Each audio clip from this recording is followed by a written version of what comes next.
رسول اللہ صلی اللہ علیہ وآلہ وسلم نے فرمایا کہ سب نمازوں میں اللہ تعالیٰ کے نزدیک پسندیدہ نماز داؤد علیہ السلام کی نماز ہے، اور روزوں میں بھی داؤد علیہ السلام ہی کا روزہ ہے۔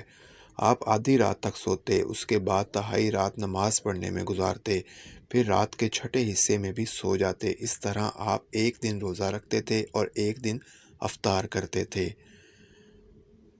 حضرت فضالہ انصاری رضی اللہ تعالیٰ عنہ سے روایت ہے، انہوں نے فرمایا نبی کریم صلی اللہ علیہ وآلہ وسلم ایک ایسا دن ان کے پاس تشریف لائے جس دن آپ روزہ رکھا کرتے تھے۔ آپ نے پانی کا برتن طلب فرمایا اور پی لیا۔ ہم نے کہا، اے اللہ کے رسول، یہ تو وہ دن ہے جس دن آپ روزہ رکھا کرتے تھے۔ فرمایا، ہاں، لیکن مجھے قے آ گئی تھی۔